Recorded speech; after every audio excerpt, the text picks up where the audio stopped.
હાસોડના પૂરગ્રસ્ત ગામોમાં ઓએનજીસી દ્વારા 1000 રાહત કીટનું વિતરણ કરવામાં આવ્યું હતું। હાસોડ તાલુકાના પૂર અસરગ્રસ્ત વિસ્તારોમાં ઓએનજીસી દ્વારા કોર્પોરેટ CSR અંતર્ગત રાહત કામગીરી હાથ ધરવામાં આવી છે। રાજ્યના મંત્રી ઈશ્વરસિંહ પટેલની સૂચનાના અનુસંધાને આ રાહત કાર્યનું આયોજન કરવામાં આવ્યું હતું। આસરમા ગામ ખાતે પૂર અસરગ્રસ્ત પરિવારોને 1000 અનાજની રાહત કીટનું વિતરણ કરવામાં આવ્યું હતું।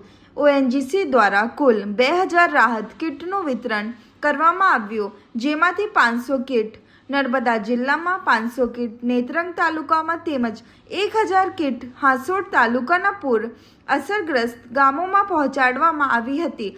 હાસોડ પંથકના ઓભા, પાંજરોલી, આસરમા, બાલોટા, કટિયાજાલ અને હાસોડ સહિતના પૂર પ્રભાવિત ગામોમાં રાહત કીટનું વિતરણ કરવામાં આવ્યું હતું। આ રાહત સામગ્રીથી પૂરથી પ્રભાવિત પરિવારોને તાત્કાલિક સહાય મળી રહી છે। રાહત વિતરણ કાર્યક્રમ દરમિયાન ઓએનજીસીના estate support manager MG Mehta, DGM Minesh Modi, ઓબીસીના ચેરમેન જીગર પટેલ, વિરેન્દ્ર પટેલ, DK પટેલ, જિલ્લા પંચાયત સભ્ય મગન પટેલ, તાલુકા પંચાયત સભ્ય બલવંત પટેલ સહિતના આગેવાનો ઉપસ્થિત રહ્યા હતા।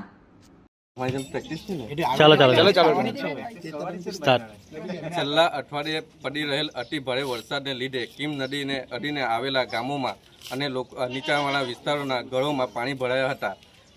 પાણી ભરાવાના લીધે લોકોના ઘરોની ઘર વકરીનો સામાનને ખૂબ મોટું નુકસાન થયું હતું। આ નુકસાનને પહોંચી વળવા માનનીય મંત્રીશ્રીના પ્રયત્નોથી ઓએનજીસી દ્વારા 2000 અનાજની કીટોનું દાન આપવામાં આવ્યું છે।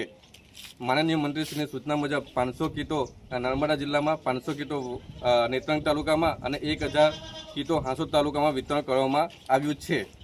આજે અમે આસરમા ગામથી આ કીટોનું વિતરણની શરૂઆત કરવામાં આવી છે। હું મારી ટીમ વતી ઓએનજીસી અંકલેશ્વર, માનનીય મંત્રી શ્રી ઈશ્વરસિંહ પટેલ અને ઓએનજીસીના અસેટ મેનેજરનો હૃદયપૂર્વક આભાર વ્યક્ત કરું છું। વહીવટી તંત્ર દ્વારા પણ નુકસાનીનો સર્વે કરી ફોર્મ ભરી આગળની પ્રોસેસ કરવામાં આવી છે। અગાઉના સમયમાં સરકાર તરફથી આર્થિક સહાય પણ આપવામાં આવશે।